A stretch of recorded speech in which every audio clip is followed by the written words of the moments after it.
Yo, yo, yo. What's good, party people? It's your man's Uncle Freezy, and we are about to do another movie review. I'm riding solo in the spot so far tonight. We got a few people coming through later on that'll jump in and give their opinions and all that good stuff. But for right now, I was gonna ride solo for a few minutes, but here's my ace. My man's, ladies and gentlemen, Steph Don, how you doing, bro? What's good, Uncle Freeze? How you been? Why just working, man. Just taking care of responsibilities, yo. Yeah, man, I feel you. I feel you. I feel you. And here's our other guy. Here's our other ace, Chuck Allen. Chuck, what's good, boss? Good evening. How you doing? Man, I'm okay. I'm okay, man. Um, how you doing? I'm good. Yo, I just I don't want to get y'all amped, right? I don't want to get y'all amped, but I'm about to say something that's gonna sound like blasphemy. Should I save it for? Should I say it now and clear out the room, or just wait till later? It's up to you, Unc. Um, Al Pacino is overrated. Al Pacino in this performance, Okay. Okay.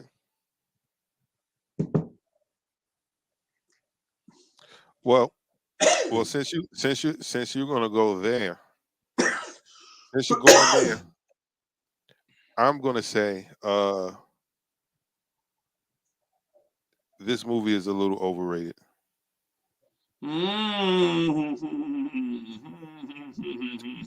Two major scenes kind of carry this. Well, three, three major because scenes. Yep. we'll get into the details of it. But I after watching it, I noticed myself kept looking at the time like, "Whew, Like when are we gonna? 250. Yeah, Yeah, like when are we gonna get through this? yeah. Like I know it's coming. Time Like did when are we? not. Yeah. Uh, But a bad movie still.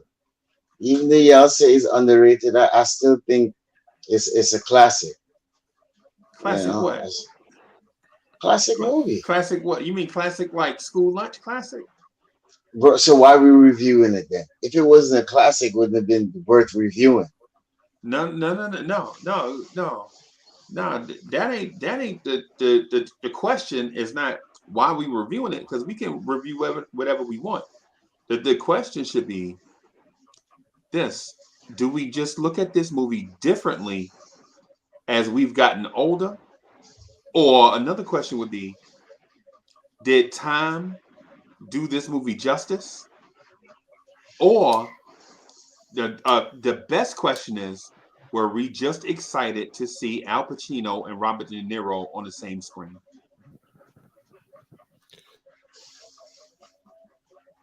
a combination of all things mentioned. Right, I agree too. Oh, oh, oh, okay, okay. Because Stafford, listen, I understand. I understand where you're coming from. Because basically, what you're getting at is, man, we should have just picked a better movie. But nah, because we went based on our initial feelings, we thought the movie was good, right? Am I Yeah, the only one that remembered this movie as being good? I Yeah, remember it I being thought it was good. an instant classic. Right, right. And then I saw it today. I watched it again. Hey, Worldwide L, what's good? Chef is in the building. I watched it Big today, up, chef. and I don't feel the same way. I think this movie. But before we get into I don't want to get into a negative critique of it. What I'd like to do is critique the movie and then surmise at the end.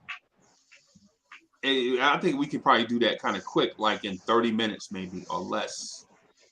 What do you think, Stafford? Yeah, man. I'm down with anything. Okay. So Stafford, let me start by asking you this, and then I'll see the way to you and Chuck some of this. Hey, Okay. you ever had a dark brown soda, right? I, Hey, you think dark brown sodas all taste like Coke, and then you get it and it tastes nothing like the real thing? It's like yeah, they the got some shop. frauds out there. Yeah, it's like the ShopRite white label brown soda that just got cola on it. Anybody remember ShopRite? Pathmark? Am I just Yeah, too man. old? Am I too old? Okay. Oh, Yeah, please. it, Some people might know Pat yeah, yeah, I'm just saying. I just thought it. So it's like when I watch Heat again today, because I've seen it like 3 or 4 times, 5, 6, 7 times, right? Right. Yeah, and not back to back. I'm not saying that. Oh my God, I gotta watch Heat. You know, what I'm saying rent it from the movie store. I'm saying like over the years, like you watched, like I seen it in the movie, saw it in the movies, and then I watched it on VHS, and then it'll come on Ooh. TNT or TBS, and then I catch it, or it'll come on around a holiday or Labor Day or something, and I catch it, and it always gave me the sensation that it was a good movie, and then I watched it today, and I watched a plot that meandered, right? I watched a plot that meandered. I watched um, a confused writer try to make you empathize with the villain and dislike, empathize with the antagonist and dislike the protagonist, right? You know how when you watch Star Wars, where you kind of like, well, I don't know if I like the Jedi's, man. I think I kind of like Darth Vader. You know what I'm saying? You know how you get that thing, like maybe you should look at it from both sides. I kind of got that feeling from the writer Michael Mann who wrote this. I kind of got the feeling that he wanted you to side with, I keep forgetting his name. I'm just call him Sonny because he remind from Casino, right? So it kind of makes you, the writing makes you kind of want to side with the bad guy and dislike the good guy because the good guy is a mess. But at the same time, I notice that, in my opinion, this is mine now. I'm not saying this is all fact. I'm saying, throwing this out there. This is what I was thinking, right? Um, I think the writing was poor. I think the acting was suspect. What was Val Kilmer even doing in this movie? Was Val Kilmer's pay worth him being in this movie? he to me he was the right hand man of Sonny, right. He yeah, was the right hand man, right? And he was the one that will like break into the safes and stuff. The one that will break into all the banks for them. right, right, So, but he played a good role because he was a sniper too, yeah, yeah. in my opinion. I feel you. What you thinking, Chuck? Um, too too much star power, not enough substance. Um, to be honest, that character uh, that Val played could have not been in the movie altogether. Right. I felt like they were trying to tie too many storylines together, as you say, to build sympathy towards the antagonist Right. and to uh, show disdain towards the protagonist in Right. Al Pacino's character by showing, his like even the glimpse of the book that he was reading kind of Right. shows you that he's trying to control his anger, but Right. then you see it flare here and there.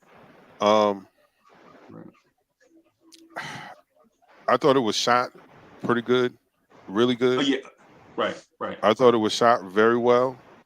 Um, the bank scene has been ripped off since that movie has been out. Right. Right. Whether Right. whether whether we're talking about the town Yep. or uh Inside Man, Spike the Lee, Inside Man. Have you inside, seen that?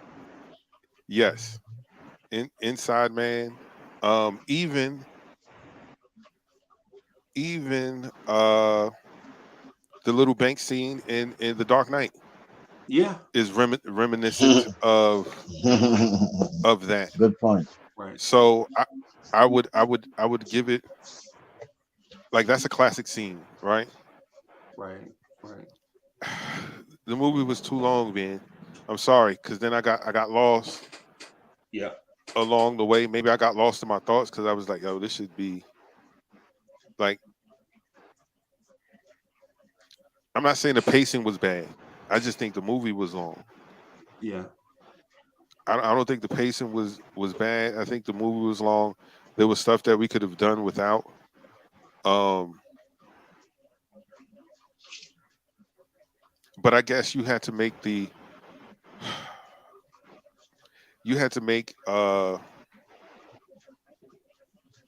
Robert De Niro's character vulnerable in some way. So you just throw him into some random met at the bar. Now he's thinking about life on the other side and what it would be like. And I'm like, word, this guy's thinking about that, but yet finds out that his man's wife is messing around, and he goes like a gangster. Like, yo, You gonna give him a I don't care. chance. Like, you're gonna stick this out. Like, cause I don't need my guy's head all over the place. Right. So if you know that that's what a relationship can do to a guy that is your right hand man, why would you Yeah. even subject yourself to that, right? To the same precious. Hey um, Chuck, can I talk to you about the bank scene first? yes, sir.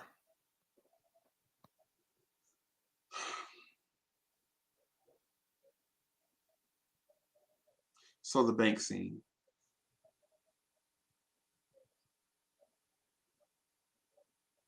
I wasn't trying to cut you off because I know you got a lot to.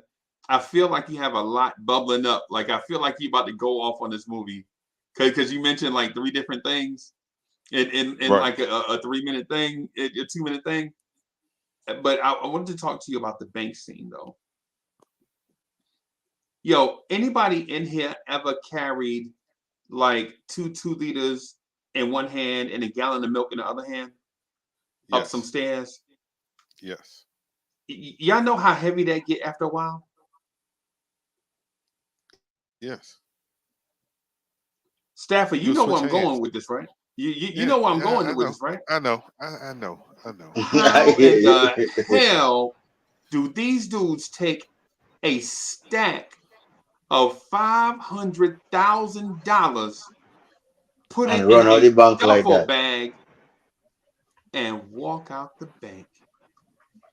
G stuff. All right. So 500, because you know what I'm saying? You know the bank, they wrap money in increments. It's not no random number. It's not gonna be, oh, this is 273,462. Nah.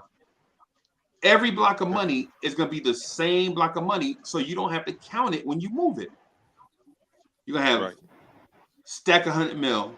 I mean, I'm sorry, stack a half a mil, stack of $500,000, stack of $500,000, stack of $500,000, right?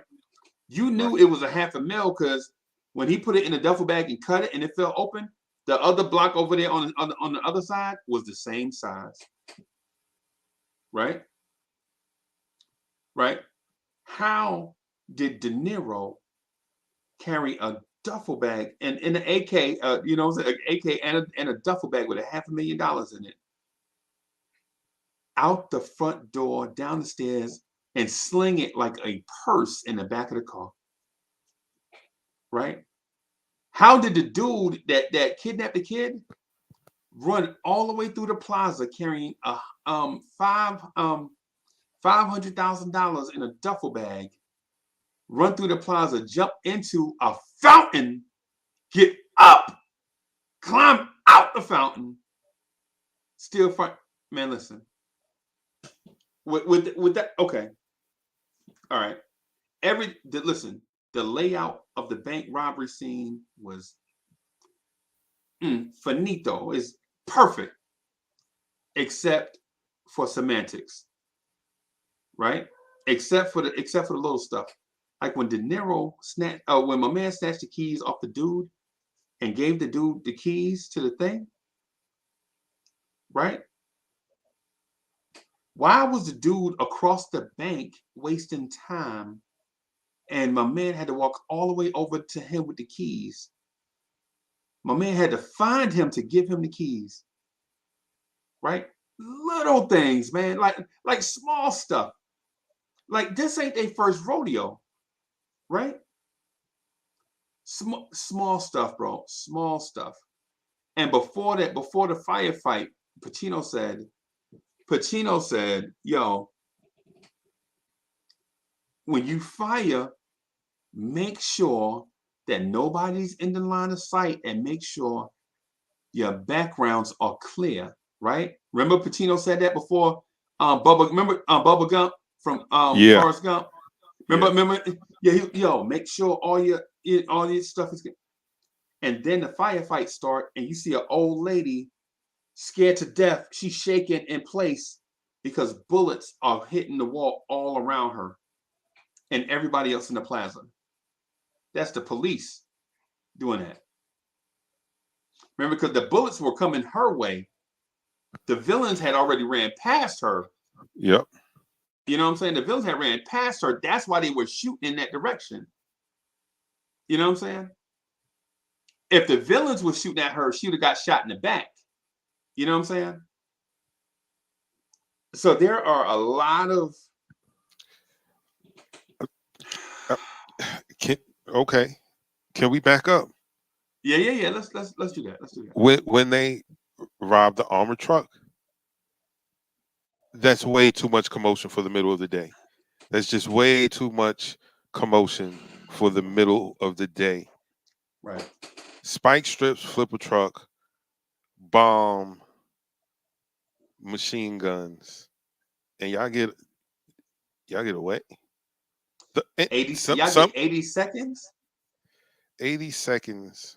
And the only thing tying y'all to the crime is a bystander heard someone say slick. Yeah. Now that I could understand. But at the same time, if you look at the movie and where the armored truck came, it was like in a secluded place, like underneath a bridge type. So it's hardly any traffic or any type of movements in that scene if you really pay attention, right? So I think when they plotted it, I mean, if I was a robber, that's how I would want to do it. Like, I know the time that the police is gonna get there, because when they're gonna make that call, I have how many seconds. Let's do what we gotta do and bounce. Right. Commotion comes with robbery. Action comes with robbery. But I get what you're saying, Chuck. I'm not disagreeing with what you're saying, but I just think it was perfect how they did that. Yeah, but if I was a robber, in my opinion. Staffa, let me do the what's the detective name from Minister Society? You remember he had my man in the room, Yeah, you know, I know his real name, Bill like Duke. It was Bill Bill Duke, Duke. but I can't think of his. Yeah, You remember Bill but Duke was I don't like, know his character name. so you Yeah, remember Bill Duke was like, so you said you entered at 11:05 p.m. Yeah, yeah, it might have been 11:15. Oh, so now it's 11:15. You know you done fucked up, right? You know, so this is the thing. This is the thing, Stafford. This is the thing. Because I was thinking the same way Stafford was, right? Until the detective, till Al Pacino came and said, "Hey, they picked two exit points. There's a freeway right there and a freeway right there. Remember he pointed out the freeways? Yeah, he did. I was like, oh, so this is not even an unbusy place. It's a clear place. And there's a difference. There's a difference. Like this place is just not unbusy all the time. It's clear at this specific time. You know what I'm saying? Like Hmm. like like they could rob the truck right here, right? Because all they need is somebody to pull out in front of the armored truck and stop them, and they'll be stuck right here for about 80 or 90 seconds before everything start coming back. So I was like, okay. But what baffled me though is how the homeless guy heard him say that. A, from that distance, and he acknowledged that he was hiding. B, over explosions, car crashes, and gunshots. Because when I first heard the homeless guy say it, I was like, yo, the homeless guy is working with the robbers. That's what I was thinking. Because for him to say that, wait a minute, so you were hiding about 700 yards away, and you heard that over car crashes, an armored truck get tipped over, bullets flying, and you heard that one thing. I can't. I'm lost. I didn't know. I'm lost.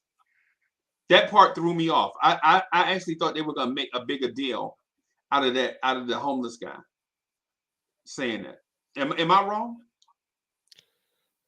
no, that's exactly what I was thinking. Like the convenient, like they went too convenient to further the story, and that was something that I wasn't a big fan of. By you just oh well, that's the reason why this went this way.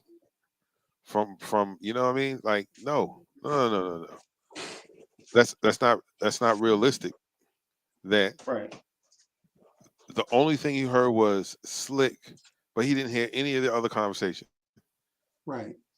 Didn't hear anything else. That's the only thing he heard was slick. Okay. And another thing, why didn't they just shoot the guy at the scene? Boom, Right. done. Don't have to meet at the diner. Don't have Right. to come up with this elaborate scheme to throw him in the trunk. Right. He's at the scene. He takes the rap, dies in the gunfire, or at least that's what they'll assume, and then you Right. keep it moving. Right. There's All no. right. But You talking Chuck, about you talk? but Chuck, but where is the what's the word I'm looking for? Where is the is it the thriller? Where is the it's a word that I'm looking for, right? Is like the suspense. You know what I mean? If Oh, you if okay. we Okay. if we if you just bypass all, you know what I mean? It, it gotta have some type of suspense, like, yo, we come here, we sit, yo, my G, this and this and this is the third. You gotta go. They telling him straight up, like, bro, you messed up. So in that, so when they took them out, took him to the car now, and I think what happened? Something happened, and they end up. The police Oh showed no, up. the police. That's right. They circled, and the lights came on, and they went after somebody, and then went and dudes skate off. So I mean, you can't just play it dead like that, in my opinion. You know what I mean? You gotta have some type of suspense to be like, yo, Right. They really about to talk to this dude and done him right then and there Right. and throw him in the trunk with some black bags. That was crazy. Right. Right. And so the thing the thing that got me was that dude was gonna foil this plot from the start with, because remember he got in the truck all yappy, right? Remember he got in Yep. the truck all yappy talking. Right. And at the beginning, at the very beginning, he wanted a refill of coffee, but he never went back and got the coffee. Nope. Let me get a refill. Remember that? And the truck pulls up and he runs to the truck.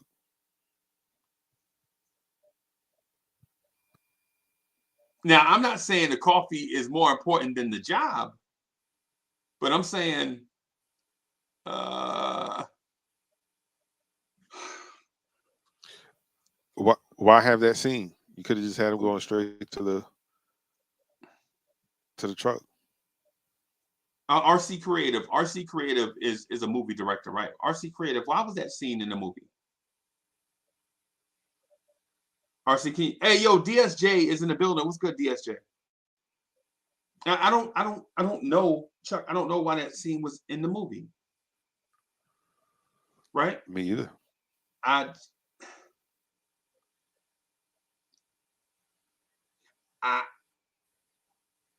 I don't know. I don't know. I'm lost.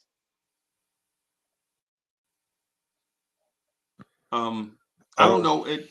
I don't have anything else. I don't have nothing positive to add to that. I don't want to be super negative, but I just don't have nothing to, you know.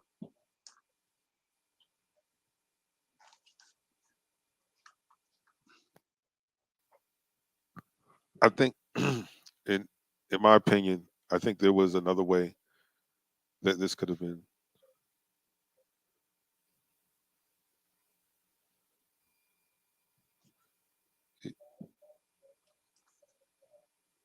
Yes, sir. Absolutely, absolutely, RC. Um, Yeah, like it yeah, was. Here's what I say. Like they could have gotten to the suspense and the climax of it all, because you the way this was framed was you have the greatest heist man versus the greatest cop, right? yeah. The lieutenant, the detective. He The always detective, gets his right? man. Always gets Right. his man. Yep. So you didn't need the angle of the guy being a snitch at all, Right. because I feel like if you're dealing with someone like you know the guys that you're dealing with, you know that they are not afraid to put people down. Going to the police does not make you safe Right. at all.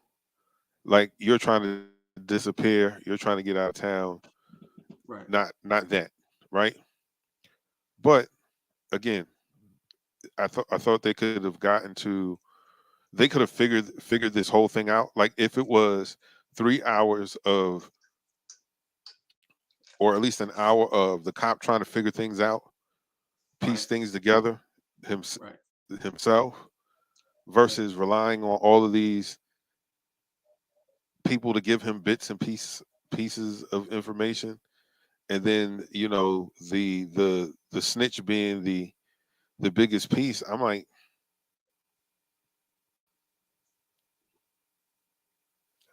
I don't know.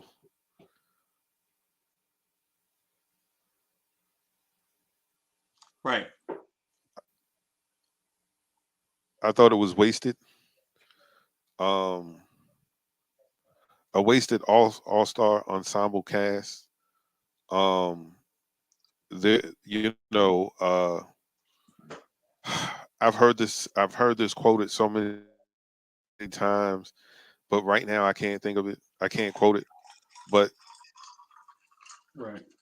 but De Niro says, if you, what is it, like 60 seconds to walk away, Right. Right. right? Right. Yep. He said that Yep. like 3 times in the movie. Right. Said it like 3 different occasions in the movie. So why are you getting a girlfriend? Right. And here's the trap part to that, Chuck. See, because the thing you love doesn't have to be a female, right? A thing you Mm-hmm. love could be Mm-hmm. revenge or vengeance. Some people love revenge or vengeance, right? And at the end of the movie, Sonny, and I know that's not his name, but I just can't remember the character name, right? At the end of the movie, Sonny loved vengeance more than he loved freedom. That's why he went back to the hotel to get Wayne. Remember, the saying is you got to be willing to walk away from the thing you love. If the heat is right around the corner, you got to be willing to walk away in 30 seconds or less, right? That's what he was saying during the movie, right? And so he loved vengeance more than he loved the girl in that car, right? Because they Yes. were on the open road. Hey, John Wayne called him and was like, yo, you home free, man. You safe. You clear. In the car, remember that? Yo, you want to say, Right. oh yeah, it don't matter now because, you know what I'm saying? You free. You know what I'm saying? Right. Basically, go about your life. Don't ever look back. Go. You good? Don't ever look back. This dude snatches the car off the freeway, gets on the off ramp to go to that hotel because he loved vengeance more than he loved freedom, Yep. right? And so it's these weird parts, like these weird takes in the movie, like when you hear the character say one thing and you hear them take a weird twist on another thing, then it's like, is this character conflicted or is he stupid? And see, with Sonny, let me look up the character. I keep calling him Sonny. Let me look up his real name, his movie name. Neil. Neil. Okay. All right. Macaulay. Let's call him Macaulay because that's what it was calling him in the movie. Right. Macaulay loved certain things more than he loved himself. Macaulay loved Val Kilmer more than he loved himself. I thought Val Kilmer was his brother in the beginning. The Right. way he showed so much passion for Val Kilmer, I thought that was his brother, his little brother or something. Right? You remember Macaulay went into his apartment and Val Kilmer was asleep on the floor? Remember Yeah. that part? Then calls the wife. Yeah. Yeah, Immediate. yeah, yeah. If they was just associates, if they was just hanging partners or or just dudes, you know what I'm saying, kicking it, he wouldn't have cared nothing about my man wife cheating on him with another ex-con. He wouldn't have cared about that. He'd have cared about the job. But he cared more for Val Kilmer. So there is a lot of love on this part of it when you look at how things played out. Because when Val Kilmer got shot and Macaulay had a bag of money and was running and he went back and got Val Kilmer, bruh, if it would hook a crook would have been gone, bro. So yeah, and in that scene, think about it. The heat was around the corner, right? And he did love Val Kilmer. And he didn't walk away. He went back. So even though he did say that phrase 3 times, Chuck, because I heard it too. I was like, what? Okay. This is their line. This must be their line. Like in Batman, either you die the hero or you live long enough to be the villain. You heard that Right. in the Batman movie, you know what I'm saying, number time, you know. So in that mindset, you look at one guy who is the robber, the crook, showing love for his organization, so to speak, and no love for himself. And then you have Al Pacino,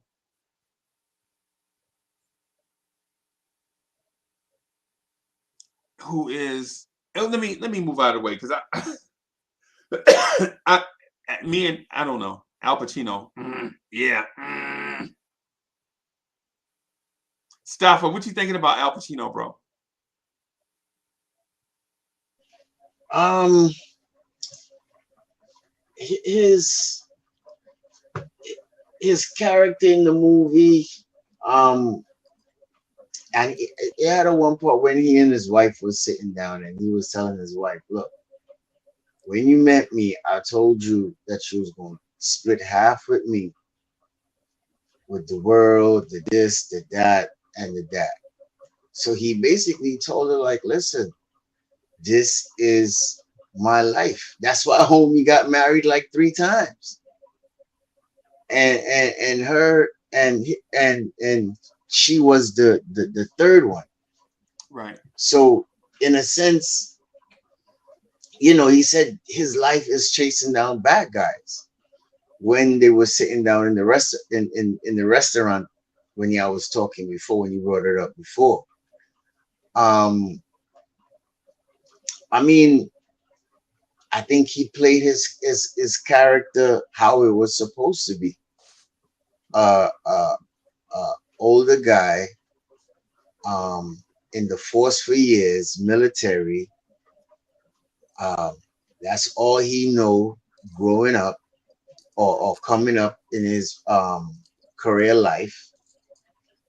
Married 3 times, and I feel like his character, it's adrenaline for Vincent, chasing after these guys. You know what I mean? Because the Okay. part where he brought all his guys back to the dock, and he was like, "Listen, you know what? You know what? I have an idea what they was looking at. Do you know what they looking at? Us. We so understand he was a very smart individual too, right? Because he figured out that they were looking at him. All that surveillance, he figured out that they were following them. Somebody out of the crew, right? It wasn't Val Kilmer, it was that other character. I don't know his name. The big guy. I think he was the electronic dude, right? Okay. So I think he played this. I think Al Pacino played the character that I think the director wanted to. As you would say, certain parts in the movie didn't make sense, but to me, to stop a gangster, tell him, say, "Yo, I'm not arresting you. Let's go have a talk. Go have a coffee break." And Right. Robert De Niro not panicking, be like, "Okay, no problem. Let's go do it." Right. And they sit down as men in, in the in the restaurant, and they talk about, like how Chuck was saying, two confused guys. One want two of them want to get out, but yet still it's adrenaline for them. One say, Right. "I'm gonna do whatever I want to do," and the other one say, "Yes, that's my life."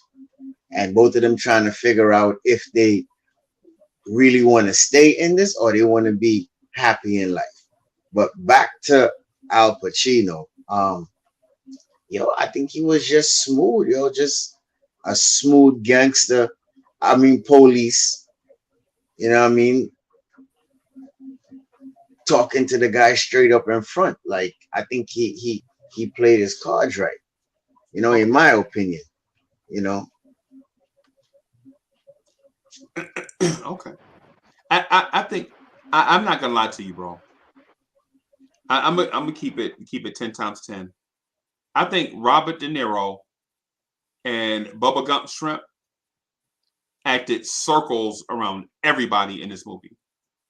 Like Robert De Niro was legit believable, right? Um, when I saw Al Pacino run the length of 10 football fields to get to what's the name? I'm coming out the back door. When he Yeah. saw him, I was like, yeah, a fit. Yeah, I'm looking at Al Pacino, and I'm like, maybe Godfather Al Pacino, maybe. But 55-year-old, look worn down, work 18 hours a day, Al Pacino? Nah. So that's another one of them things, right? And here's the other thing. Here's the other thing. Um, um, I think Val Kilmer playing somebody eccentric is not a stretch. Because if you look at, my man playing eccentric characters, okay, I get it. So I'm not knocking Val Kilmer. I'm knocking Val Kilmer's character, the character he played. Like, what's he even doing here? Like, you could have got a random to do this, right?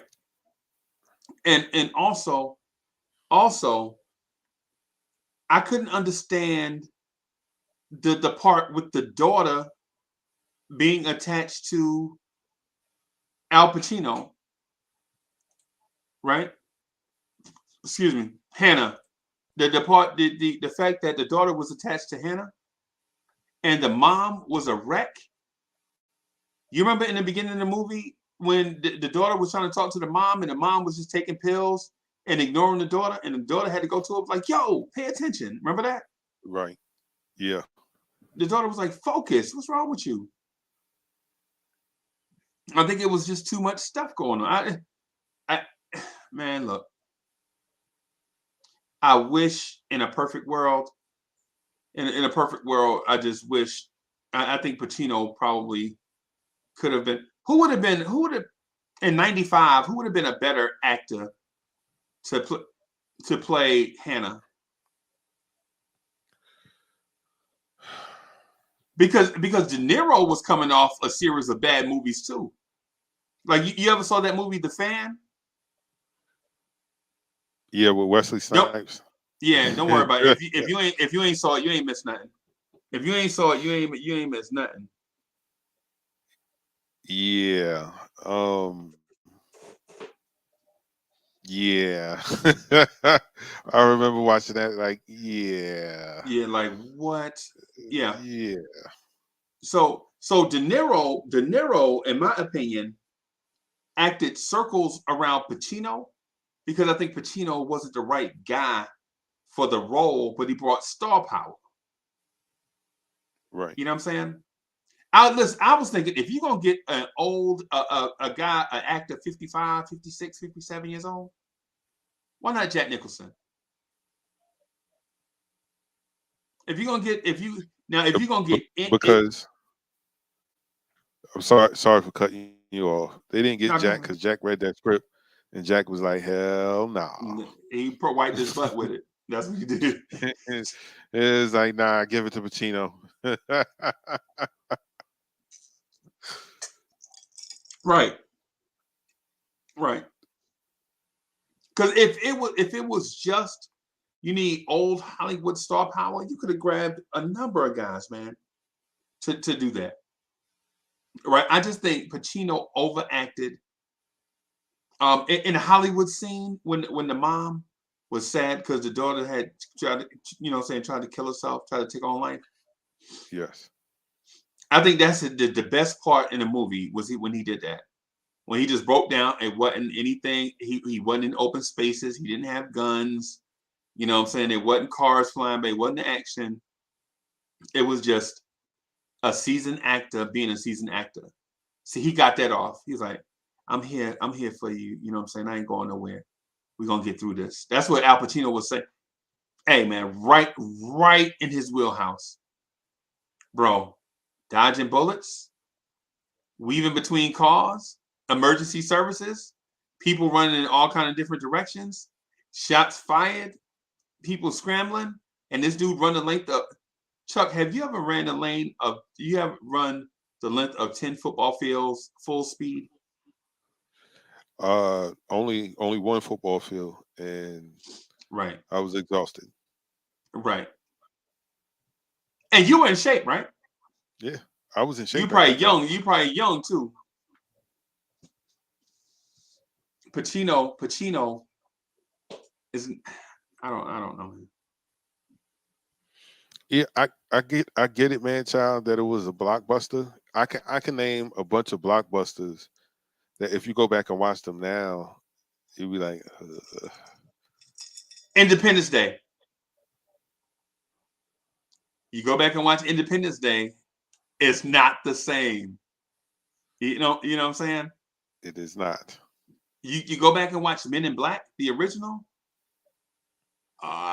Oh, It was very cringy. I was like, yo, yeah, he's over the top. He yeah, has to tone it down. But that never yeah, happens. yeah, yeah, yeah, yeah, yeah, yeah. So the script, I think the writing was inconsistent. I'm not gonna say the writing was bad. It was just inconsistent, right? The writing in of the girl, of the stepdaughter was dangerous, right? Because if you write too much stepdaughter in, it takes over the movie. And then if you don't write enough, it's like, well, why is she even here? Not her issues, not her issues. I'm talking about why do you even add that to the script, right? Why would you add that to the script as opposed to, say, for instance, when Hannah comes home and the dude his wife is cheating with is sitting on a chair, right? You like, mm, uh, I get it. My man don't be home enough. You need, somebody to be home. You tell him that that job is not as important as our marriage, and he tells you that I am this job. That's the reason why I'm good at it. I not the job, not the job. I am the job. When I'm here, laying awake at night, I'm thinking about the people that I didn't get to in time to save their life. That's what he told Pacino in the diner. You know what I'm saying? He's like, "Yo, I have a dream that I'm at a buffet or a wedding or something like that, some kind of banquet, and it's full of people that I didn't save. They're all big and bloated because I didn't get there in time to save them." Right? But De Niro says, I dream about drowning," which everybody knows that's a way of like your mind telling you that you need to hurry up and finish something up. You're running out of time, right? Anytime you think about dream about drowning, your mind is telling you that you don't have enough time to do the things that you want to do, right? Um, so the wife, knowing this, just cheats on my man and wants him to find out. Because when he walks in, she like, "Yo, you want breakfast?"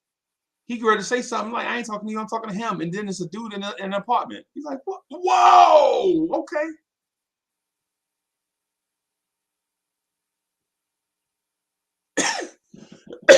I didn't I didn't see The that coming. funny part in that, the funny part in that, one homeboy just grabbed his TV, and then Yeah, homeboy tried to get up. Boy, Alpha just like, sit down. didn't I tell you to sit down? Yeah, he told him like 4 times, man. Yeah, man. Give me my TV. Yo, that was funny. He said, "You can stay here. You can even screw my wife, but what you can't do is watch my television set." Watch my Like TV. what the like word? Right? That's the most important thing right now. The television. Yeah, yeah, yeah, yeah, yeah. Homeboy and him say, well, all right, well, let me get mad and talk to my wife or knock out a dude for being in my house. Homeboy's like, Right. yo, just give me my TV. And I'm out. That was Yeah. funny. And another thing that paused me, right, was Pacino is at the red light. He sees homeless people hanging out at the bus stop or whatever, or people hanging out at the bus stop. He just kicked the TV out of the car and take off. What do people need with a broken TV set, Al Pacino? What was that about?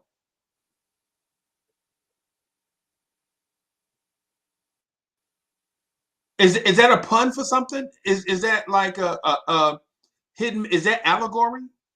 Is that a hidden message for something?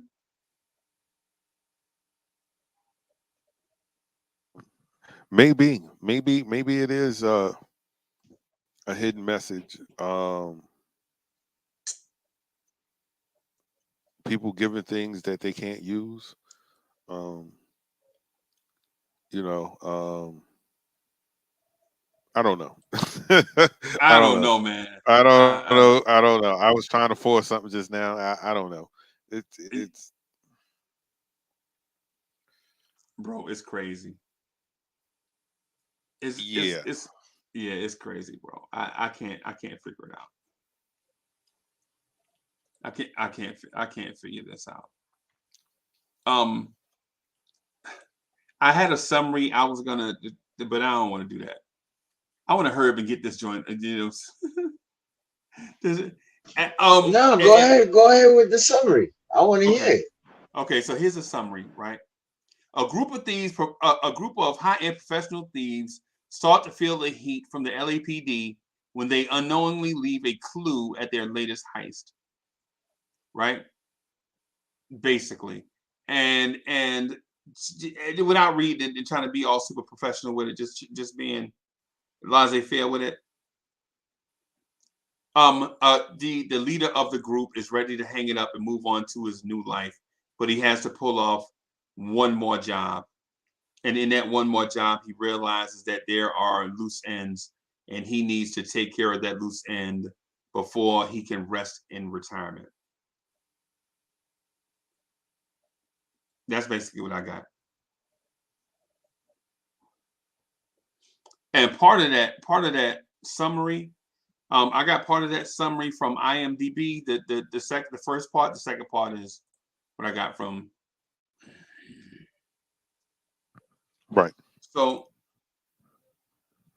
so Stafford, let me ask you this. So looking back, so when I first saw the movie, I thought the movie was a 10. When you first saw the movie, on a scale of 1 to 10, I thought the movie was a 10. How do you feel about the movie, and what did you think of it then? How I felt about the movie back then when I first saw it. Yes, sir. Yeah, as I said early in the program, I thought it was a classic. You got Robert De Niro and you got Al Pacino's two gangsters per se. One is a police, one is a gangster. At that time, I thought it was a eight. I'll give it a solid. I'll say yeah, a solid eight. I give it a solid eight. But looking at it now, how many years later? Yeah, 95? That's yeah. almost what?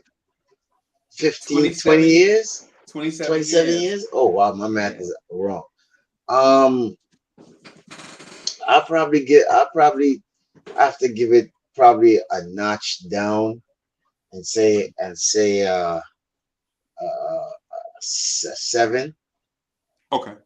I'll say a seven right now because you know when we review it and we talk about why is this scene was there and why that was there, and did that really make sense? And Right. you know what I mean, looking back on it now. So yeah, I'll give it a seven right now. But back then, yeah, I looked at it as a classic. You know, So can you give us an example of a movie that would be an 8 in your opinion, so that we can have something to compare? what will be an eight Yeah. in the same graphic as this movie right here? Yeah. Um, I'll probably say I think I'll say Eraser Okay. with Schwarzenegger Okay. because I had liked that movie too.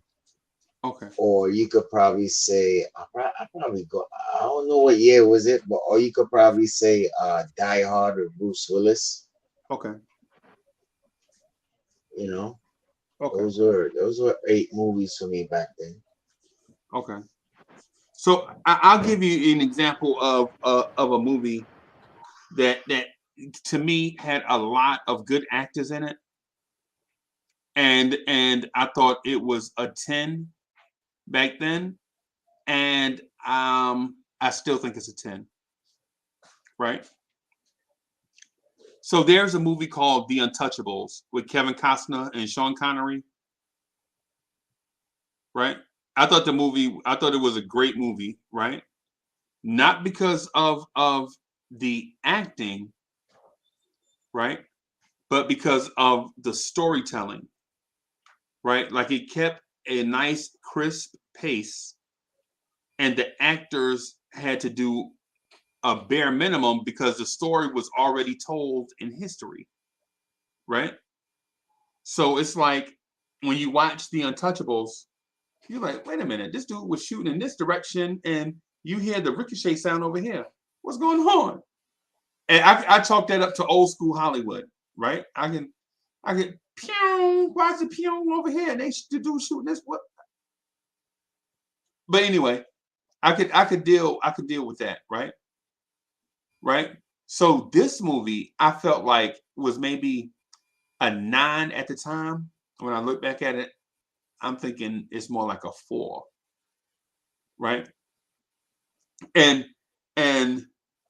and so the reason why I say that is because I can legit get drunk and tipsy to this movie and point out all the bad parts and laugh through the whole movie. Robert De Niro is carrying 325 pounds in a duffel bag, and he's sprinting in the street with a semi-automatic weapon. Are you serious? I just some stuff, some stuff you and it's like people sleep on small stuff. Like money ain't really that heavy, really. How about a gallon of milk? How much does a gallon of milk weigh? Just imagine carrying walking 6 blocks with 4 gallons of milk in one hand, and tell me how heavy that is, right? And so it's man, it's a lot of stuff. It's a lot of stuff. Soulfinger, what's good? What's going on? Ain't nothing to it. So, finger, what's good, bro? What's cracking, Ron, what's fellas? good? Man, we are I am tearing Heat to pieces right now. So you dissecting it, and it sounded like you may be dissecting it towards the negative instead of the positive. When I find some positive, I feel no. So, finger, I feel that vibe from Chuck though. It's Chuck don't like. It sounds like Chuck don't like that movie at all. On Heat, you know, Yeah, just how he just critiquing it, in my opinion. you know, I liked it. I ain't gonna lie, I liked it. But see, the thing is when it came out, I was like, oh god, this was one of the greatest movies ever made. I was like, oh lord, you know. But really, I mean, I still like it, but the kind of hype that I had it on is not on that level. Because the best part, and I gotta apologize. I was watching the Batman with the fan. Well, little man wanted to watch it, and he on his game. So I was like, bruh, I'm about to get up and be up out. You asked me to watch it, and then you not watching. I watched it already. I could be on here talking about some movies, and you playing your game. But anyway, yeah, it happens, bro. It happens. So, and if you hadn't seen the Batman, check it out. It's 3 hours, but it is A 3-hour tour. no, actually, 3-hour Freezy, tour. and Chuck, especially the way you cats break down something, I think you'll like it because it's more you seeing him as a detective Okay.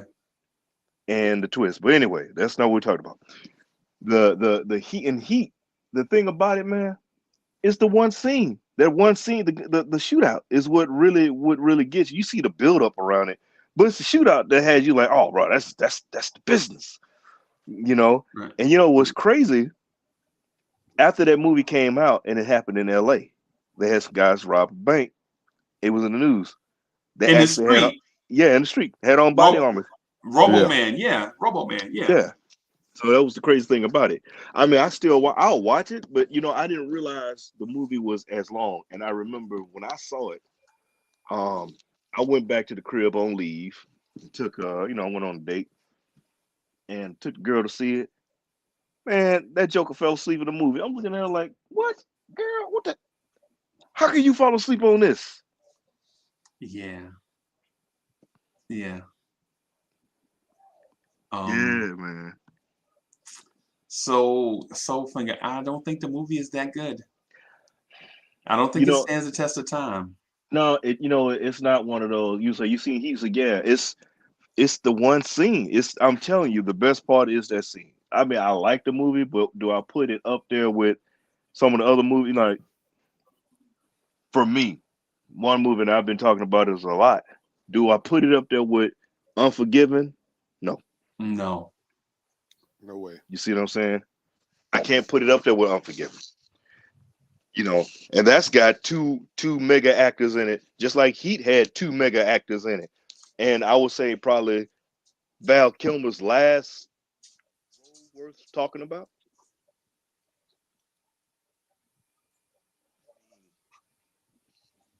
Just the plot. We kind of seen the plot before. Cat want to get out. Cat get pulled back in.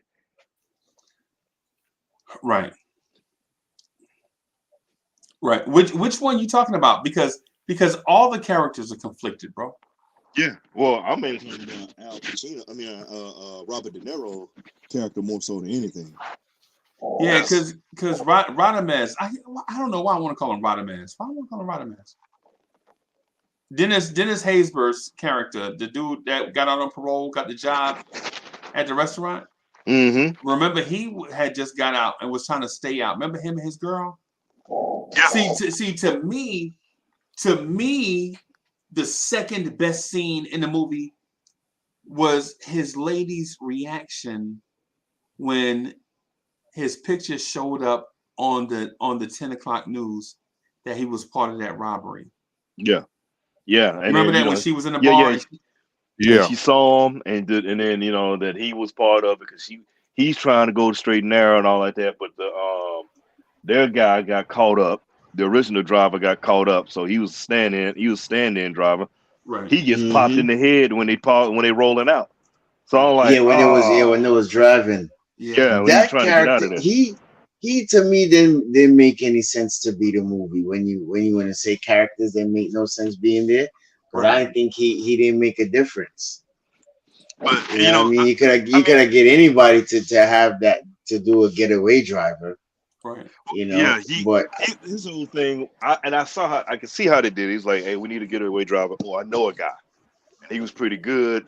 He's pretty good, blah, blah, blah. But here he is conflicted because, all right, I'm just getting out of prison. I'm trying to go straight, but man, I'm washing these dishes. I'm getting no respect. The boss up my you know what I mean? And the encouraging part is when she came and was like, yo, I'm proud of you. Yeah. My man, Stafford, I'm glad you brought that up. Good job. And homie was like, you proud of me? Like how? Right. She's like, just stick in. You know what I mean? Stick with it. Right. And come home. Right. So I guess homeboy didn't have that self-confidence that he was doing right. You know what I mean? He went back to what was comfortable for him because I look at it like this. I was making money and I know how to make money, but now I feel less of a man doing this type job. Right. And here you are supporting me, and what am I? So he's falling back on what he knows and what he's good at, and it just went. So when he got murked, I was like, dang. Right. Come on. Hey, and so you know what? This is the thing. This is one of the points that I want to speak to about in the movie. Right. I want to speak to that character.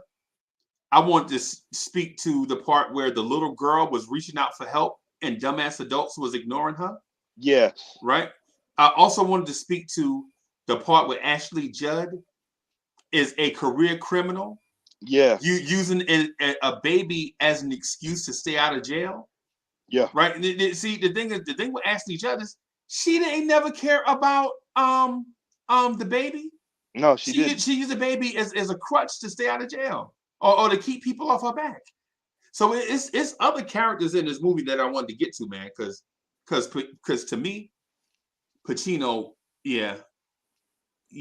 Well, his whole situation, his home dynamic was a trip. Yeah. You know, the whole thing. You know, you find, you know, you come home and his lady was in there with another cat and watching his TV or whatever. The way he played it off, and it took the daughter with the suicide attempt for him to try to get things and whatnot. You know, they come together. I was like, that's a bit of a stretch right there. Right. That was it. I mean, some people could be that cool, but come on, man. Yo, I just wanted to just so Staffer, what I was gonna get to your point, bro, is even when you try to steer clear of trouble and not look for it, trouble will find you, bro.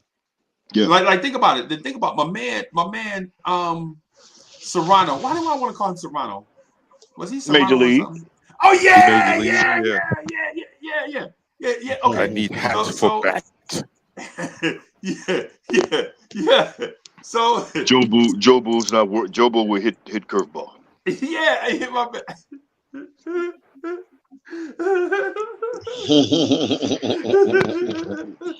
So One of my favorite. Now that's one of my favorite comedy sports joints right there. That first Major League. Yeah. Yes. Yeah. So what Serrano was getting jerked around by his boss. Remember the boss told him, yo, you gonna do whatever I say and know you ain't getting no breaks and know you ain't getting paid what they told you. And if you act up, I'm gonna tell him you're an alcoholic and get you violated. Remember that? Yeah. At the beginning, he said that and wouldn't even look him in the eyes. Remember that? Remember he was talking shit to him, wouldn't even look him in the face. So he's back up in the corner and he's like, what are you still doing here? Yeah. Oh. Like, this is what I'm reduced to. Because because the boss is holding it over his head, knowing I got you. Yeah. But then this cat's like a ticking time bomb because he knew he was about to bust his face. Right. Hey, and so Finger, you know what I thought when I heard that jerk say that? He probably done did that to 20 other people before Serrano showed up. Yeah. You know what I'm saying? Because he knew the script so good. Yeah, he did it. He's used to doing it. And now, know, for me, it's not only that. I actually had to look at it at this way as well. And that, for those of us who wore the uniform, you don't come across a cat like that hid behind his rank. Talk all reckless. Yeah, man. You see what I'm saying? Somebody that talked all reckless. So somebody that snatched them up, yapped them up a few times, and they get caught up. But you don't want to, for our situation, you in uniform, you do that, you get busted down. Yeah. You lose your money. Yeah. You lose free time and all like that. So these cats are hiding behind the ring. He was hiding behind his position because he felt powerful. Right. That was the thing. It was just a power play. It wasn't against. He didn't. Some was like, oh, it could have been for some was like, well, it's because he was black. No, it was a power thing, man. Yeah. Yeah. So imagine that's not the only one because, like you said, Freeze, he's done that many a times. Yeah, know that cat did it many a times. You got an inmate because he said it so smooth. It wasn't nothing personal with Serrano, bro. It wasn't nothing personal with Serrano. He said it so smooth, he didn't even look him in the face. And then the thing about it is Serrano, you know what I'm saying? His girl stayed with him the whole time he was in the clink. You know what I'm saying? You could tell because when he was in the car, she was kissing him and reassuring him like, yo, it's going to be hard, but it's going to be okay. We're going to get through this. You know what I'm saying? Encouraging him. And then like what Stafford Don said, after he done been on the job a few weeks or whatever, the dude treating him like that, she was like, yo, I know he a jerk, but listen, I'm proud of you. When she said that, you know what I'm saying? Yo, that right there, that made me know she was gonna stick with him through thick and thin. Yeah, and I originally when I was watching when it was going down, you knew it was gonna happen. You saw it coming. He was gonna be a driver, but then part of me was like, well, maybe, just maybe, he's gonna think about his lady, and he gonna walk away. I was thinking when I saw that, I was like, he is the 4-leaf clover. You know how like in movies, it be some lucky fool that be like that hit it rich because of collateral. I was thinking like they gonna rob a bank and drop a bag, and he gonna be dumping the trash and find like a bag of money. Yeah. Yeah, that's what I was thinking. You know what I'm saying? He the 4-leaf clover. You know what I'm saying? He like, and so it's like y'all know how we do the KMD, right? Like we be doing the KMD, and like somebody will come on and they'll say something crazy, right? Like, no, I think Tibbs need a contract extension. You know what I'm saying? Like somebody say something crazy, right? And so we mess around and talk, and then that person get a point, like, you know what I'm saying, like a point to come up, and then that person hit a home run. It's like that collateral damage. They're like, yeah, man, I agree. RJ is a rising star. Oh man, you got this shit. All you had to do was hang around and get that little easy point. You know what I'm saying? So that's what I thought Serrano was gonna be. I thought Serrano was gonna be like, his girl picking him up from work. He done worked the double shift for half the pay. You know what I'm saying? And he go outside and up the trash and look, and it's $500,000 in the duffel bag right there waiting on him. And he could just take off with his girl forever. You know what I'm saying? That's what I was thinking, right? But at the same time, Soulfinger, because to your point about him and the girl, I'm talking about the girl he was with. Yeah. I think the daughter, and y'all pardon me if I'm skipping around, but the movie is 3 hours long, man. 2 hours and 50 minutes. And there were some parts in it you like, they could have shortened that. So anyway, I'm gonna just skip around a little bit just in case we miss something, right? The Ashley Judd character, playing Val Kilmer, bro.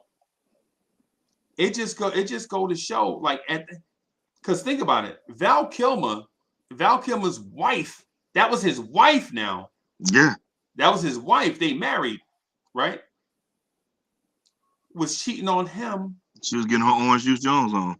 Yeah. And so was Hannah's wife. Mm-hmm. So you got two separate, one on both sides, everybody cheating. What's going on? I don't know what kind of message the writer was trying to send to the viewer. Well, because you look at Robert De Niro was the one that was going there trying to keep them together. Right. He go pull them to the side. Yeah. But a lot of that he was doing was to keep basically, no pun intended, to keep the heat off of him, because they had the plan so he get his mind straight, his head straight, so they can make this last lick. Right. Because she was out there doing the food. He knew it. She was out there doing the food.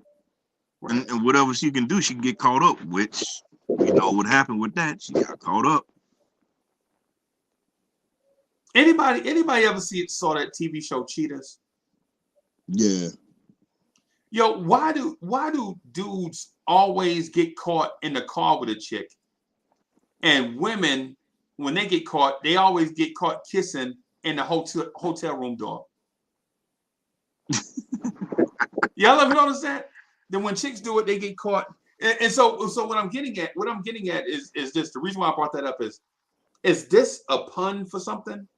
Chuck, is that allegory? Like is he trying to send a message like she felt worthless and this guy that treated her like crap she was attracted to?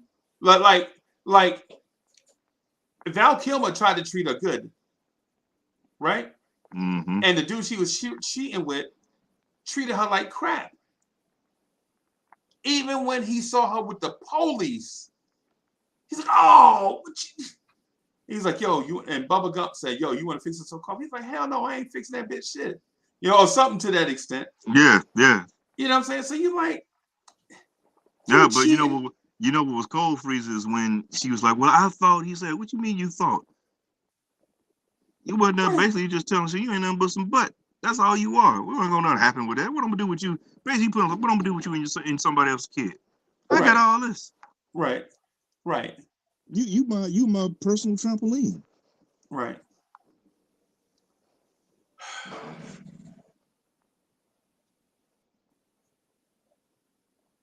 Staffer, am I digging too deep into this? No, it's your opinions, bro. Mm-hmm. I mean, I can't knock you for for what you think about the movie. You know what I mean?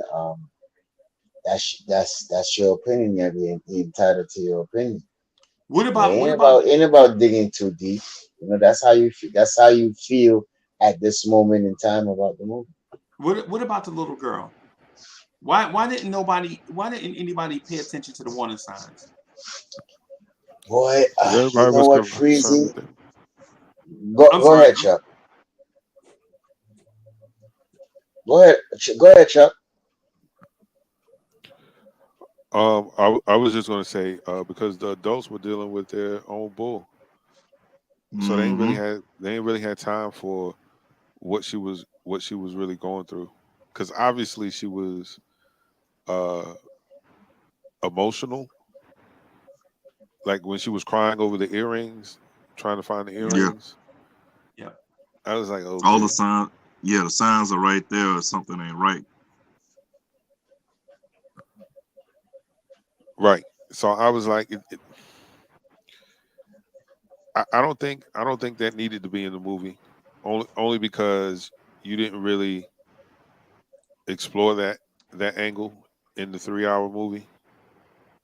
You barely touched on it um to find out like why she was that way. right, right. Just the fact that she is. I don't know. I don't know. But what I will say is what I take from showing that two women, two different situations, right? One woman is the significant other of a police officer, and the Right, other of a criminal, and they both okay, cheated. It didn't matter right, right, their social or economic status. Um, Women be cheating. okay. Dudes too, but yeah, Yeah. Yeah. Yeah. I look at it like this. What he was trying to do. Um, you didn't do a deep dive into the simple fact that he had the family situation was all disjointed and jacked up. I'm mainly talking about Robert De Niro, Al Pacino, that would lead his wife because she let it on. So you're never here. He's in the house, but you're never here because being that he's a detective, he's always on a case, and he's he was so focused on all his cases that he put the family last instead of right, being there for his family. So that's why he overlooked the daughter. You're a detective and you're supposed to notice these things. right, And I kind of like when I sit back and look at it now, from what I'm seeing, like I kind of like how you put it. Right, you couldn't see the forest for the trees. right, You have problems right here, but you out here, you solving these crimes and stuff, but you got a crime going on in your own house because you're not there for your family. You're supposed to be a father and a husband, and you can't even do that because he was he was disconnected. He was disconnected. It was everything was the crime, the right. city. So low key, this may sound crazy. You think about it, some ways he was acting like he was Batman. Yeah, yeah, yeah, man. This movie does have a lot to discuss because henchman number two is what I call him. I forgot what his name is. The third Yeah, I know you're talking about. I can't remember his name. not Um, Sizable. What's the dude name? The third bad guy. Um, is it yeah. Bosco? Oh, which one? The one cat that they cut loose, No, that beat down that beat. Machete? Yeah. No, not him, not him. The dude that was in the truck with him in the beginning. Let me see. Oh, the slick dude. Oh, Are you talking about the fat guy with the gray hair in the movie who had the little girl, Freezy? I don't think so. I'm talking about the one where Sonny asked him what he wanted to do. And he was like, "Yo, I'm with you, Sonny. Whatever you want to do." And Sonny was like, "No, no, not with me. What do Yeah, you that's want?" him. That's him I'm talking about. Oh, okay, When you okay, said okay. when you said you're on your own with this one, and he looked at Yeah, Son, and yeah, yeah, yeah. He looked at Son, he was like, "Yo, this is it." And he started, you know what I mean? I'm in. Right, right, right, And right, that's when he told all three of them, like, "Yo, 30 minutes or something like that, we on the ground or something like that, blah, blah, blah, blah, blah." So, right, right. yeah, that's him Yo, who I was talking about. did you see the loyalty to De Niro from that dude? The dude looked him straight in the eye, kind of like what I be doing with Stefan. I'd be like, yo, I'm with you. Whatever you want to do. Sonny was like, nah, it can't be that, man. You know what I'm saying? Nah, man. It's kind of like how we kind of do like here. Like we be like, yo, nah, bro, I'm with you. What you want to do? Man, that man was so loyal to Sonny. Like Sonny could have tried to fly to the moon, and my man would have been right behind him. You know, I was like, wow. But yo, let me tell y'all, or let me ask y'all this. Let me ask y'all this before we get to the wrapping up part, right? Did y'all have a favorite scene in this movie? An iconic scene. I mean, besides the shootout, Is the shootout your scene? no, I like the shootout, but then when it came down to De Niro and Pacino Okay. and how they faced off one another, Yeah, because the it, Right. scene in the restaurant. Yeah, that was classic right there. I have to agree with Soul Finger on that one. That was Is one of that, my favorite scenes too. that's y'all is that y'all favorite scene? Scene number one. Is that your favorite? It was one of the scenes that's besides the one of them. shootout. That one, but the last one they were facing on when he was chasing them down, when it was just coming down to those two, and the climax to the movie when it came down to those two, and he wound up, in the shootout Right. between those two. Right. But On the run on the taxiway. yeah, in the taxiway when they were running, going through it, and how they faced off. But that the restaurant scene, I thought that was real. I like how he set it up. He's like, I know what you're doing. So you know what I'm doing. So I'm gonna get you. Oh, you are? It was kind of like the tit for tat, Right. Right. Right. and for me, it wasn't just it was the fact that you see these two great actors in this role, because in a way it was kind of like, and you'll probably appreciate this, Freezer. They were boxing. Right.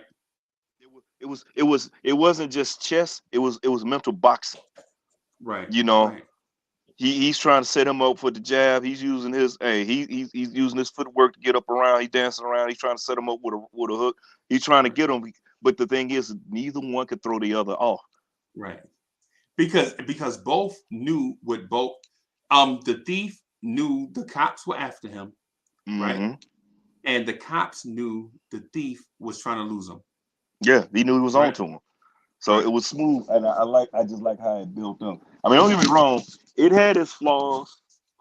It was a Michael Mann movie, and if you know about Michael Mann, you kind of take his stuff with a grain of salt with some stuff. Okay. I mean, Okay. I still, like I said, I was a kid who loved Miami Vice. I still love Miami Vice. Still love that series, that TV Right. show. It was Right. Michael Mann. Right. So when it comes down to certain storytelling, a lot of storytelling parts won't be with Michael Mann. He's more of a visual director. He's kind of like, I mean, because even Miami Vice was more like a music Right. video. Right. Right. So this movie was kind of like a 2 hour 50 minute music video somewhat. Somewhat. Yeah. Yeah. So for me, taking it where it was, I used to say it was a straight up 10. For me, I'll keep it at a 7. Okay. So what you thinking, Chuck? What's your favorite part of the movie? Your favorite scene? Um, my favorite scene of the movie was the credits. Wow, Chuck has no chill today. Yeah, he just going in right now. I mean, Yo, you guys said pretty much the standard, and I would agree with you. Those scenes, but my favorite scene was definitely after he shot him, the conversation they had, then he held his hand as he died. Because truth be told, they were the same guy, just on Yeah, opposite ends of the yeah, law. Right. Um, and they cared about the job and getting the job done. So so that part was like,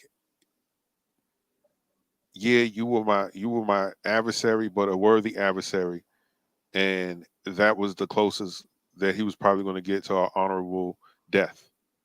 You know Right. what I yeah. mean? So Right. Well, yeah. I thought that was dope. Go ahead, Soulfinger.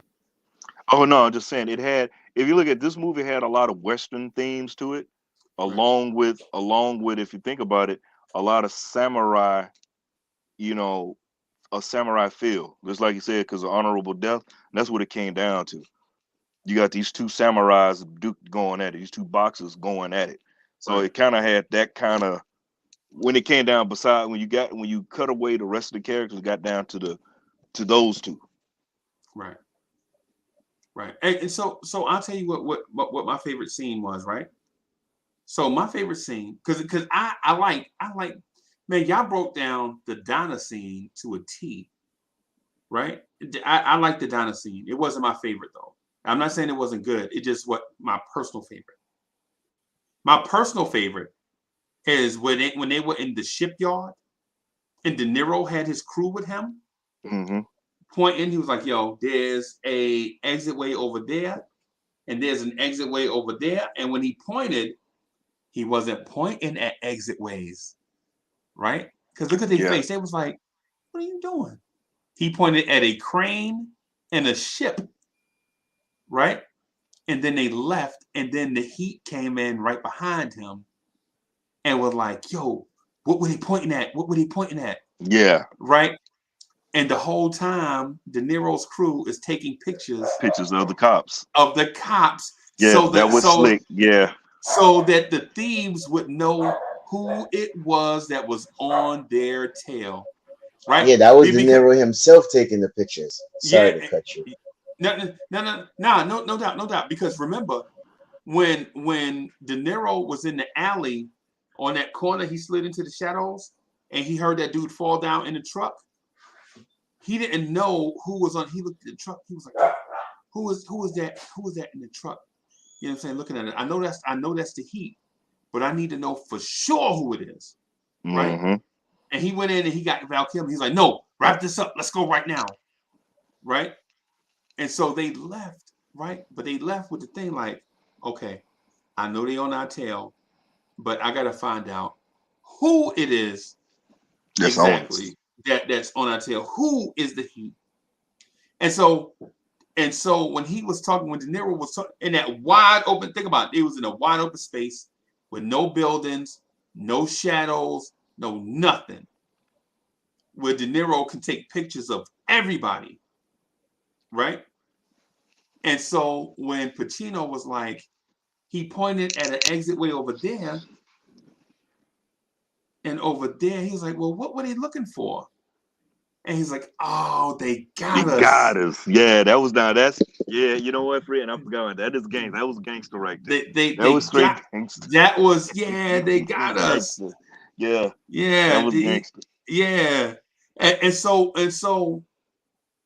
when Pacino was like, because the thing is, both dudes acted they rump off in those scenes, right? Yeah, When De Niro was out there, he was pointing at stuff.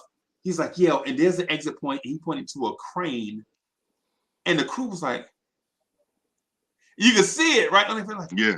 exit What is point. he doing? What are you talking Yeah, about? You all yeah, right? yeah, yeah, yeah. I was like, wait, hey, like we like the three of us and you pointing at stuff. I'm looking at Chuck like, man, what Freeze is Freeze all right? Yeah, yeah, Or man. like, And then, did somebody strike his celery juice? oh, see there. I don't even drink celery juice no more. See, no, no, but yeah, and so when Pacino finds out, all he can do is laugh because he knows that his adversary is not a common criminal. Exactly. He He found it. knows that this is, like Soulfinger said, this is the boxing match to the nth degree, right? Because now because both are relieved in this moment, right? Pacino is relieved now that he don't have to hide himself from the criminal, because the criminal know I'm on your tail. You know, like yo, we are on your tail, and I am the guy that's coming after you. Is basically the reason why Al Pacino was waving his arms like a chicken. He's like, "Oh, you got me," right?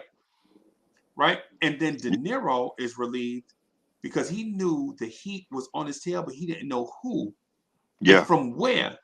And so after he get the pictures, you notice him and John Voight are sitting in the car Yeah. looking through the files, and they pull out Hannah's stuff. They're like, yeah, he been divorced twice. The third marriage is on the rocks. They got the file, they whole career file, all of them. Every detective, that even Bubba Gump Shrimp, they looked at his file too.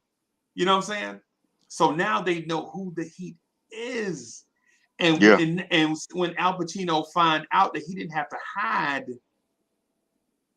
he pulled Robert De Niro over on the freeway. He was like, "Hey man, let me talk to you for a minute in this diner," because he didn't have to hide his identity no more. Yeah, yeah, and Right. that's what You know, I'm the one coming for you, and you know, I know that you are the guy that's been getting all these scores. Yep. See, it wasn't no underhanded, dirty work like the dude over the bank sent contract killers to get Sonny in that parking lot. Remember that? Sonny was like, "Put both of your hands where I can see him. Yep. Take your right hand and do the thing, and then you're gonna And throw pass the him a bag of package. paper." And you know, and yeah. And so And see, yeah, that, yeah. I To mean, me, it was a that lot part of there, mental stuff. Freezy. To me, that part there, Freezy, when Al Pacino pulled him over and said, "Let's go talk," and right, De Niro actually did it, because which criminal go on sit down with a detective? right, right, Tell me that wasn't gangster, bro. Like, Yeah, right, oh, you want to talk to me? and he's drinking his coffee like we cool. right. Right. Like It's we the chop it up it's every the day. mutual respect. It's the boxers tapping gloves before the match start. Exactly. Yeah. You know what I'm saying? It's Yeah. and so the thing is, and what I slept on, not slept through, but what I slept on, right? Yo, um, Sonny could have did Scarface on that highway when he approached the car, Yeah. right? You remember he had the heat, right? He had the Roscoe right off his hip, Right under. Yeah. On his. Yeah. Yeah. right? He could Yep. have smoked him right. He could have smoked him right then, because Scarface was on a vigilante mission then. There was no backup. There was no marked cars and all that stuff. And my man was like, "Yo, that's him. Yo, land the helicopter such and such here. I'm gonna go talk to him myself." Right? That let me know right then that Scarface would have crossed the line, itching like, "You do something crazy, I'm gonna just flash the heater Yeah. right now." Yeah. He's gonna murk him. Right. Now But tell me this thing. Which police officer have them type of rank like that? Yo, come pick me up in the helicopter and drop me here. Yo, you have to be a boss yeah, and a shot caller to be calling them type of shots. it's LA too, That bro. It's that me, I say, yo, oh, that part there was G to me, my opinion. yeah, yeah. No Well, doubt. No, that's that Michael Mann little over it's right there. right, You know, right. but it's just the simple fact though, like I said, that part right there, Freeze. Now you brought that up. I like that. That was one of the most. My favorite scene is that restaurant, but Yeah, the most gangster, cold blooded, slick scene ever was that right there when he dimed them when he got them to dime themselves out. He didn't yeah, dime. He made them dime themselves out. yeah. Because they was too eager. And so so thing with that is, when I saw it, because I didn't know what was going on until Pacino mentioned it. Right. Exactly. Yeah. I ain't trying to say that I'm smarter than the whole universe, because I didn't know that's what was happening. But when Pacino admitted it, I was like, yo. Now, I'm gonna tell you, this is how I was when I watched it in the movie, and when he came out and he said, man, he started laughing about it. He threw his hands up, started laughing about it. You got me. got You me. got me. You Yeah, got yeah, me. yeah, And I was like, oh, dang, that's cold-blooded right there. I mean, because right. he got him. And then, too, like you said, he had, you know, he was John Boy, and he got to see the cops. He got to say, because now he's seeing, he knew the heat was on him, but he didn't know what degree the heat was, for Right. one. Right. Two, he needed to know who all the players were, because they knew who he was. And then, so now he knows who he's up against. So he's matching his players against, they matching, you know, his players against his players. Right. And the linchpin, the wild card was the crazy cat was it Wingrove, the one that was Right. going around messing with the hookers. The serial killer, yeah. The serial killer. He was the one who that basically made the bottom fall out of everything, man. Right. He the one who messed everything up. Right. Right. And you know, and to that point, like with me, I think I disagree on the most gangster part, right? Not because I think you're wrong. It's just because I have a different feeling. Yeah. Right. I think the most gangster part is when Sonny went back to the hotel and told my man when he was sitting in the chair, look him in his eyes. He told a man to look him in the eyes before he killed him. Okay, let me redefine Yeah, what I mean that about part. gangster. Yeah, that part. Yeah, that Let part. me There was bad redefine too. about when That I part there say was gangster. gangster too. Yeah, when I say gangster, I'm talking about as in like tactics, slick minded. Oh, But okay. But when you say that hotel scene room, gangster, now that was straight gangster. That was gangster as hard as that was hard right there. You look me in the eye. Yo, because he knew dude was soft, right? Yeah. He knew because think about this. Sonny knocked on the door, right? And Wangro, after a while, knew it was Sonny, and Sonny stepped forward with his hands up. See, if you Wangro and you want to live, you shoot his ass through that door with his hands up. Well, right? the other thing is too. Remember, Wangrove was in police custody. Right. Because he was about to roll. He was rolling over. Right. And so yeah, homeboy so, just came out the shower. right. Yeah. Yeah. And so the thing is, if you Wangro and you see Sonny take steps forward, you know what I'm saying, with his hands up, you thinking fight or flight, right? Like if I look and I see it, recognize it's Sonny, and he takes step forward, I already know that he's not coming up here unarmed. He's not gonna fight his way inside a hotel, come up all these floors without a weapon, right? The So when he stepped 17th forward, floor. yeah, when he stepped forward with his hands up like this, you know he got a weapon, bro. It's bait. Sonny thinking this dude, I got him. I'm in his head so much that he won't just kill me right now. He wanna talk to me. I'm a boss. You know what I'm saying? His reputation can't be that he killed the boss by shooting him in the back. Yeah. Right. But if it's Uncle Freezy and I know the boss out there, right? Not only am I shooting him in the back, right? I'm shooting through the thing because I know it's live or die for me. And I know it ain't gonna be with these. Yeah. Because they ain't gonna allow it. Yeah. They ain't gonna allow it. You're gonna have to have that hammer. It's the first person to their gun. That's what it is. Yeah. And I know it seemed like low down dirty, but bro, you got in that situation. Kill or be killed. You see what happened, right? And who got killed?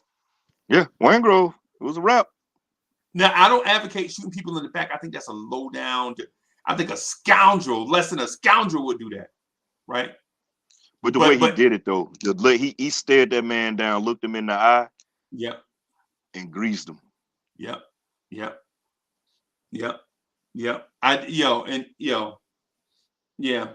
man. Now that right there was, I was like, yeah, but he went back because he told him he was gonna get him. Right. And he said, I can't leave. Because if you think about it, and I know we like you said, we're jumping all over and I don't take it over, but if you think about it, if he would have just rolled on out, to let him slide, he would survive. Him and old girl off to wherever they're gonna go with all that money. Everybody survived. Yeah. Val Kilmer survived. Yeah. Everybody that survived the bank robbery. You know what I'm saying? Yeah. You know. Yeah, because Tom Sizemore got caught in the rapture. He got to run in the wrong way, and picking up the little girl and all like he did as a human shield wasn't just gonna get it. Yeah, they was gonna get him.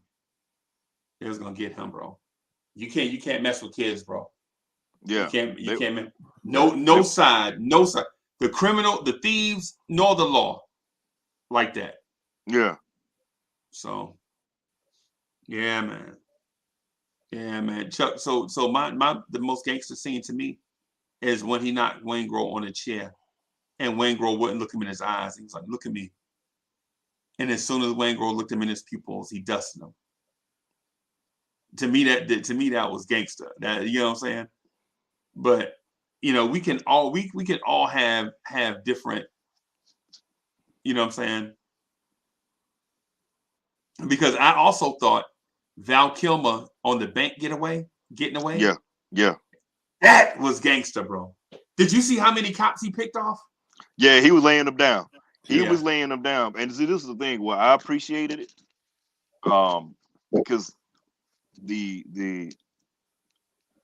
I can appreciate the tactics, how they were moving tactically.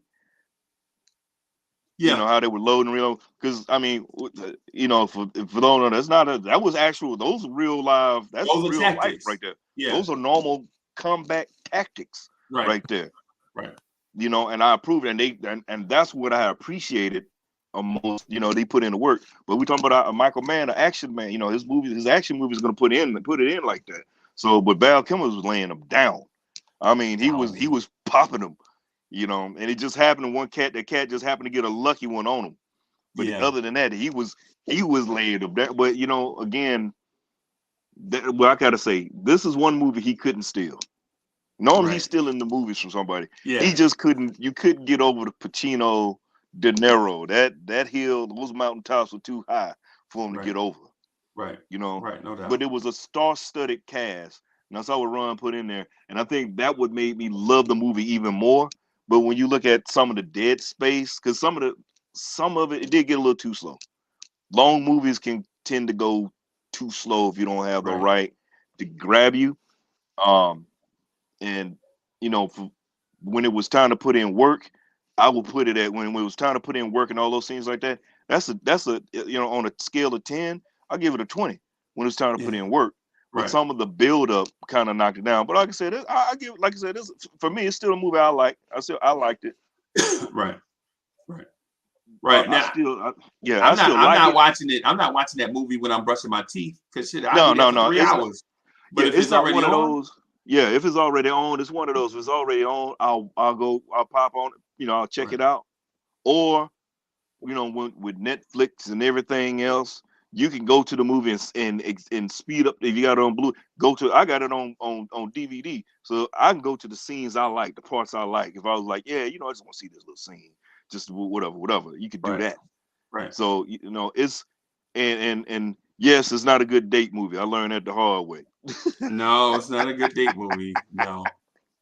Actually, when it came out, I think that was the only movie worthwhile too. When I went home. Right.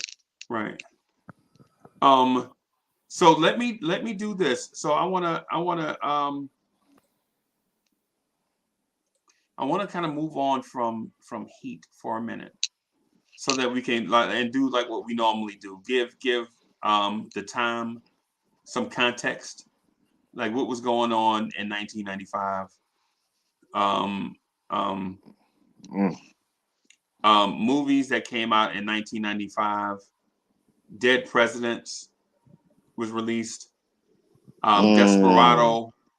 Two movies that I love. And I was just talking to Chuck about this Friday. Chuck had some music that we viewed on Friday on Vibes and stuff. He got that fourth one, bruh. Oh, that fourth one he played. That is not on the Dead President soundtrack, I will never know. That joint was fire.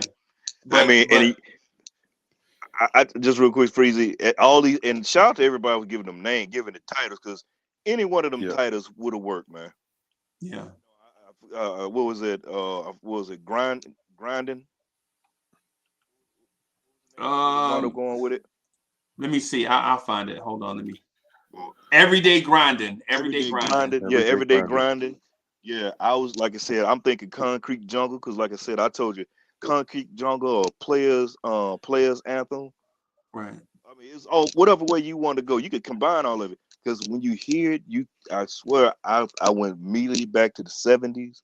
I'm thinking about cats with the hats, the Fleetwoods, the Lincolns. I'm thinking somebody rolling some dice. I'm thinking about Right. that smoky pool hall.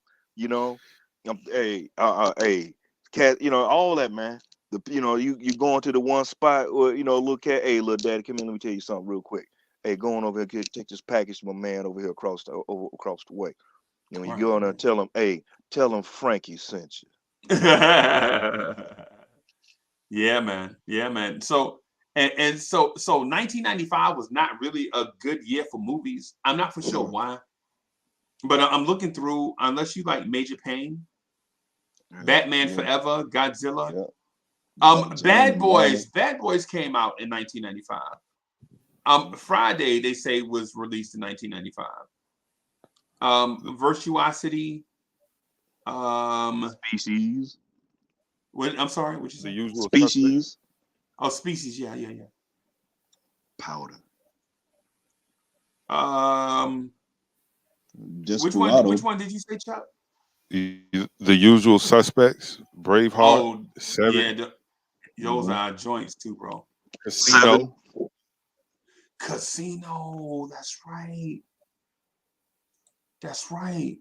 Casinos were good. That's yeah. I like the mob joints. Yeah, Judge Seven, Dredd came yeah. out.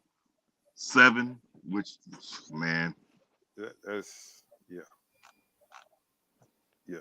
Judge Dredd and it's Jackie Chan, Rumble in the Bronx. yeah. Yeah. Yeah, I mean, it wasn't really burnt. 95 wasn't really burning up with a lot of movies. The good ones were really good, right? The bad ones, well, really bad. Yeah. So because during that, because I'm looking through it as well. Freeze right now. There was a lot of B rates, man. Yeah. Majority of 95 had a lot of B-rated movies. I mean, you had Congo. Oh, jeez. Waterworld was released. Waterworld. Crimson Tide was pretty good. Yeah, Crimson Tide was. Well, another good one. One I do like a favorite of mine, Devil in the Blue Dress. That came out in 95. Is that a Denzel movie? Yes. Okay. Yes. Devil in the Blue Dress. Because Don Cheadle. Don Cheadle was my man. Mouse was my guy. Top Dog was released. Sahara. Cruel Jaws, a Jaws movie. Oh, Lord have mercy. Money Train. Othello. Yeah. Wild Dangerous Bill. Minds came out in 95. Oh God. Johnny Mnemonic. Yeah, Johnny Mnemonic. Yeah. The best part of Dangerous Minds was that Coolio song. After that, yeah.